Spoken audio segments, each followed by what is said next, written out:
I like The Thing, but I don't like The Thing, the second one, which is actually set before the first one, and while you're likely aware that there was a prequel to The Thing called The Thing, you may not be aware of the fact that there is also a sequel to The Thing called The Thing from Another World, which incidentally is the title of the original 1950s film that The Thing was a remake of. And that film is an adaptation of John W. Campbell's 1938 novella Who Goes There? Now that we're all caught up on the history of The Thing in film and book form, let's move on to the aforementioned sequel.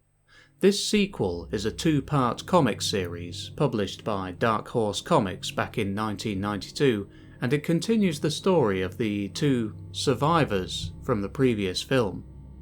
72 hours ago. The 12 men of the US Antarctic Research Outpost 31 came in contact with an organism from another world. By that time, the organism had already killed, or caused the deaths of, the entire complement of personnel at a nearby Norwegian outpost. 48 hours ago, the organism, the Thing, began its assault on the men of Outpost 31. Able to infect new victims merely by touching them and assume the identity of the infected, or any other animate form it chose, the Thing turned the humans against one another and began constructing a craft capable of carrying it far from the frozen wastes of Antarctica to a warmer and more populated location. 24 hours ago.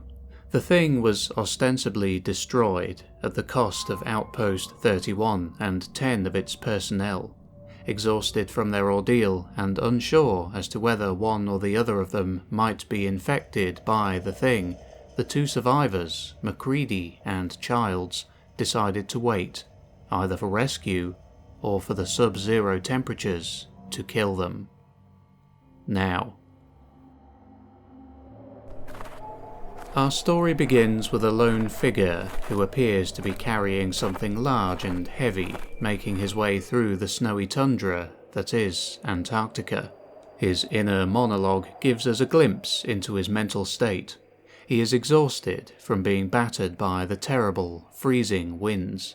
He is struggling to remember what it feels like not to be on the verge of freezing to death, to be in a place where the wind couldn't kill you. The conditions on Antarctica do things to a person. People will tell you the wind here will make you insane, that it'll strip from you those things which make you human: hope, reason, and compassion. The figure lays his burden down onto the white ground. It's a man, a barely conscious man. The mysterious figure then turns and leaves him where he lay. After an undetermined amount of time, the man comes to and is met by a blinding light. It's a ship. He is picked up and is cared for in the ship's infirmary. It's a Japanese whaling vessel called the Misaki Maru.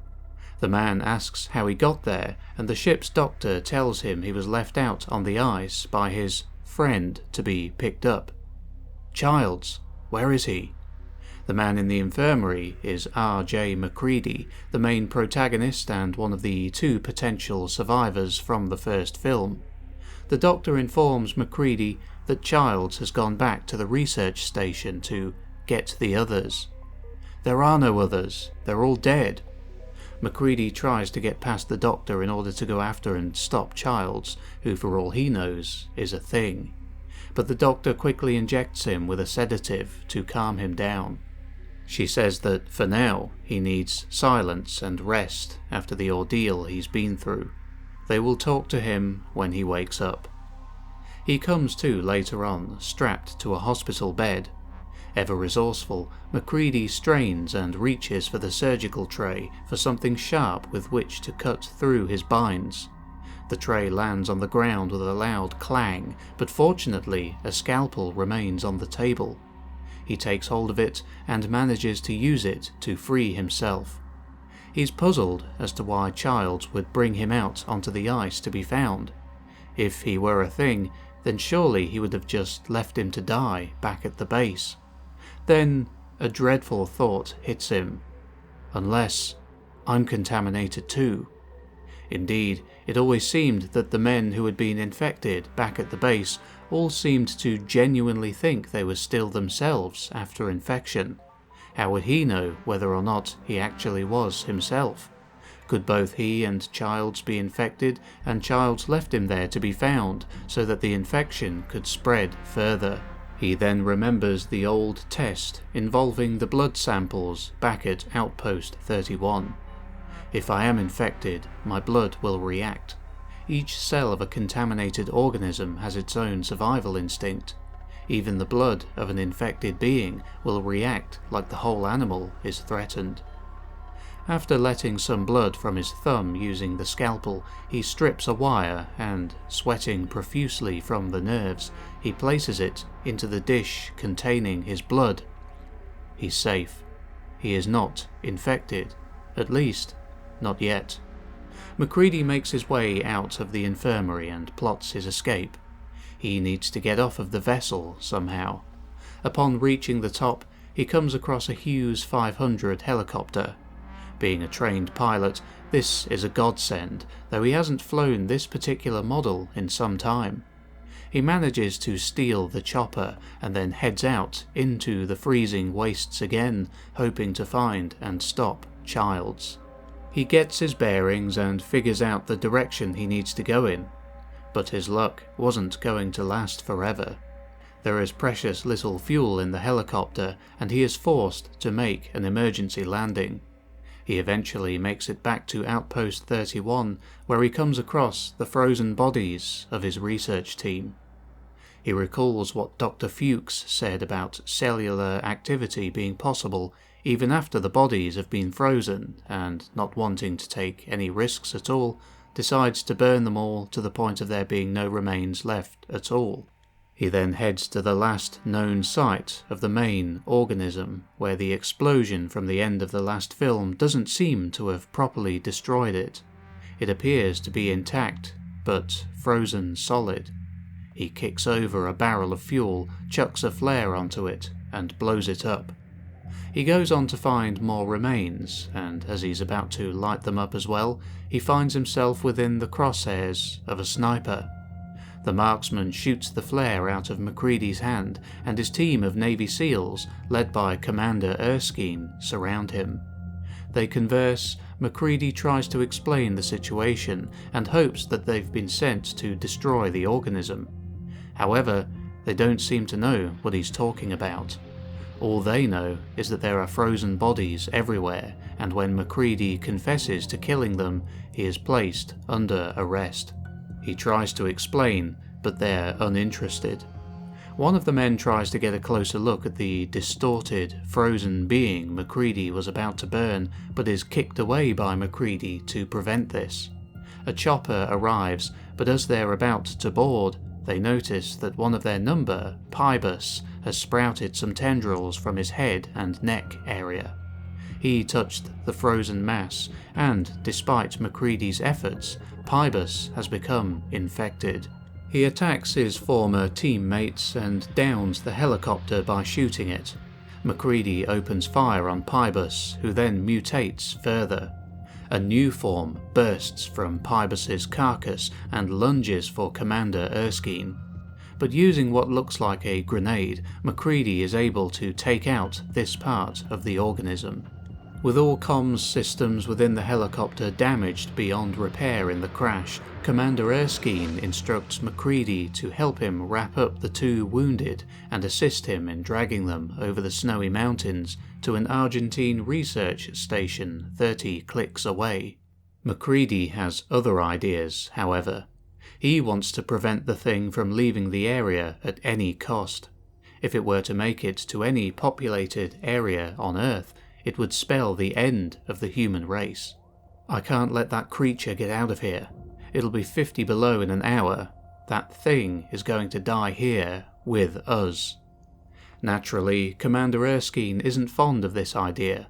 He intends to survive this ordeal and complete his mission to evacuate survivors from the camp at any cost. MacReady, being familiar with the terrain, leads the way. They drag the two survivors through the murderous wind and ice through the night, losing one of the men along the way who succumbs to his injuries. Hours pass like months, like time spent in a nightmare. They eventually reach what should be their destination, but, as it turns out, Commander Erskine chose the wrong pass, with MacReady not bothering to correct him. The Argentine research base is nowhere to be seen. MacReady really intends for them both to die there. Erskine thinks he knows why. This is beginning to make sense to me now. You said that thing could sleep in the ice. Maybe that's why you want us to freeze out here, so you can go to sleep and wait for the rescue party. The paranoia that the thing so often brings out in people arises once again. The two men are on the verge of killing each other, but then a light appears. It's the Argentine research team, and among them is a familiar face. It's Childs. And that's the end of Part 1. Part 2 begins with MacReady trying to attack Childs. Not a great idea, as for all MacReady knows, Childs may be a thing, and making physical contact would not be the best idea. He is quickly knocked out by Erskine, however. When he comes to, he and Childs talk. Mac asks him why he left him out on the ice. Did he leave him out there to die? No. Childs tells him that he left him there to be found. After this, he tried to head back to the base to burn the bodies of their former team. He ended up getting lost in the storm, however, but fortunately he was found by the Argentinians who brought him in.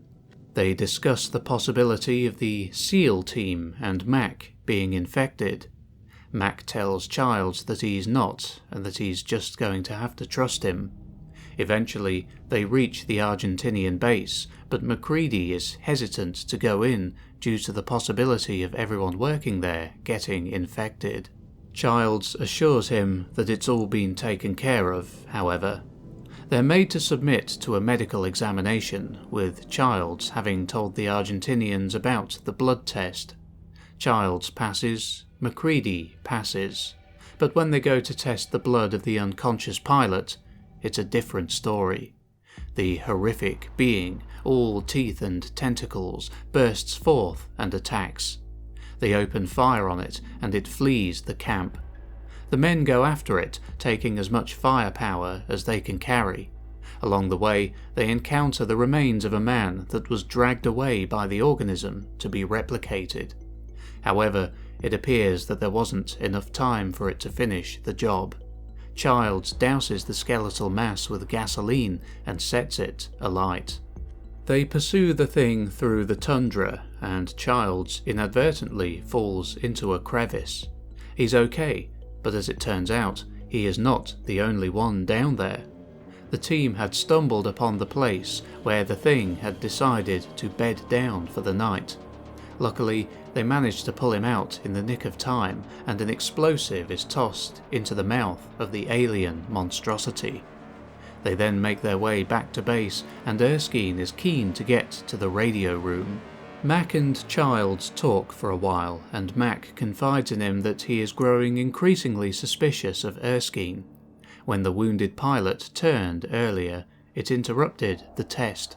They didn't get a chance to get to Erskine. They head to the radio room, and Mac's suspicions are immediately confirmed. Bodies lay strewn about, eviscerated.